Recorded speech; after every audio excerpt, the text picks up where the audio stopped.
कि जितना जल्दी ऑपरेशन होता है उतना जल्दी बंदे को रिकवरी आने का चांस होता है, बंदा उतना जल्दी खड़ा होकर चल सकता है।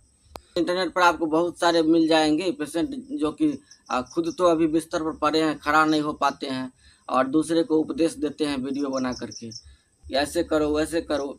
क्या फ़ायदा? एक्सरसाइज हमको वही बताना है जो कि पेशेंट के लिए उपयोगी है। ये स्पाइनल कॉर्ड इंजरी का समस्या ही ऐसा होता है कि इसमें जो कष्ट होता है वो वही समझता है जिसको कि इंजरी हुआ है। होता है ऑपरेशन के बाद किसी को जल्दी रिकवर होने लगता है, किसी को टाइम लगता है, किसी को 1 साल बाद होता है। नमस्कार दोस्तों, कैसे हैं आप लोग? उम्मीद है कि आप लोग अच्छे होंगे, स्वस्थ होंगे और मज़े से एक्सरसाइज कर रहे होंगे। दोस्तों आइए आज फिर से हम एक वीडियो लेकर के आए हैं आप लोगों के लिए।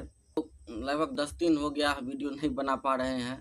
पहले तब बैठे रहते थे तो टाइम रहता था और अब जब काम पर जाने लगे हैं, अपना गाड़ी है चलाते हैं तो टाइम नहीं मिल पाता है। गाड़ी है तो किसी भी समय भाड़ा जो है सो आ जाता है, उसमें जाना पड़ता है, टाइम लग जाता है, कहीं रास्ता ट्रैफिक है ज़्यादा, कहीं जाम लगा हुआ है, बहुत सारा प्रॉब्लम हो जाता है और बैठने पर कमर में बहुत ज़्यादा थकान हो जाता है। घर पे आते हैं, बिस्तर पकड़ते हैं तो फिर उठने का इच्छा नहीं करता है, ऐसा हो जाता है।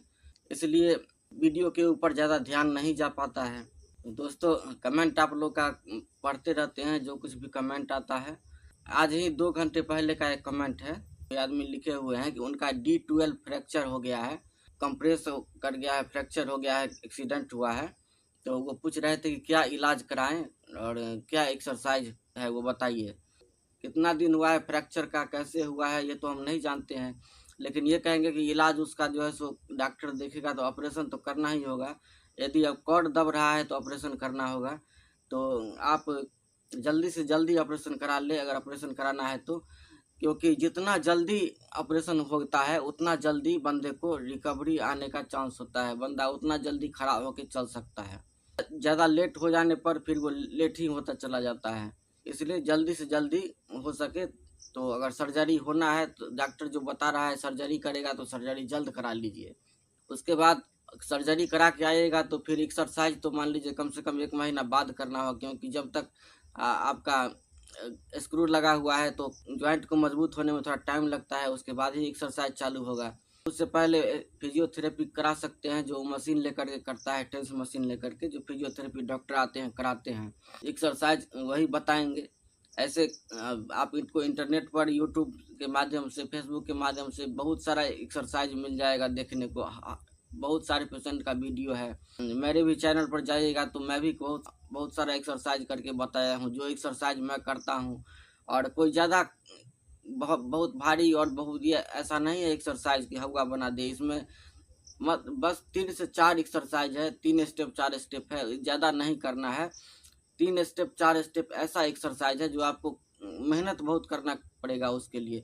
ये नहीं कि 10 बार 20 बार करके छोड़ दिए, आपको 3 घंटा 4 घंटा कम से कम आपको एक्सरसाइज करना पड़ेगा, तब जा कर के नस को कुछ थोड़ा सा फायदा होगा। कमरा एक्सरसाइज से नस को कोई फर्क नहीं पड़ता है।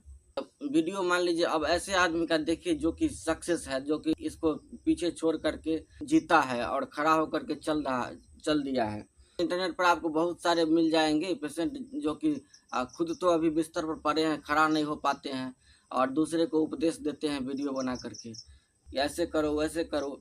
उन लोगों से बचिए और देखिए कि जो सही कौन सा चैनल है जिस पर सही वीडियो बता रहा है, सही इंसान है और अच्छा एक्सरसाइज है।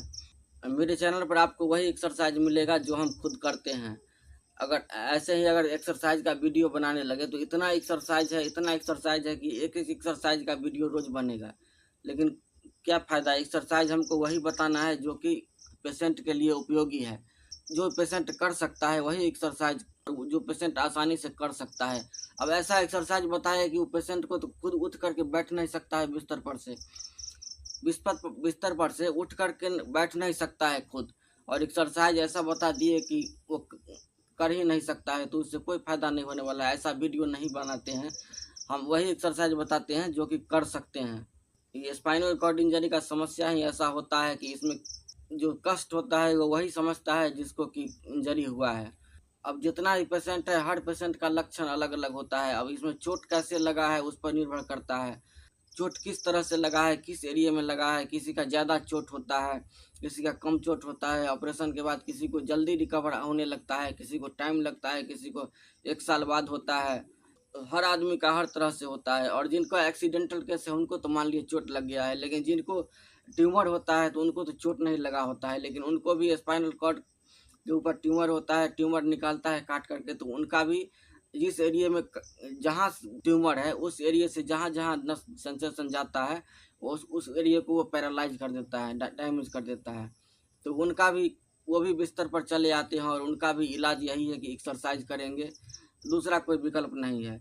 और कोई दवा दारू इसका विकल्प नहीं है, बस केवल यही है कि एक्सरसाइज। ये नहीं है कि हम एक महीना 2 महीना कर रहे हैं और ये करके हार मान जाए। हार नहीं मानना है, आपको करते ही रहना है और हौसला एकदम हिम्मत बना करके कि हम ये कर सकते हैं। मन में एक जुनून बना लीजिए और हिम्मत मजबूत करके, और आप कोशिश कीजिए कि बार बार कोशिश कीजिए कि हम खड़ा होते हैं, बार बार कोशिश कीजिए बैठने का। ये तो सही है कि हम बिस्तर पर पड़े हुए हैं, हम खुद से कर नहीं सकते हैं, तो सहारा तो हमें किसी का लेना ही पड़ेगा। तो 2 आदमी का 3 आदमी का सहारा लेकर के खड़ा होने का प्रयास कीजिए, बैठने का प्रयास कीजिए।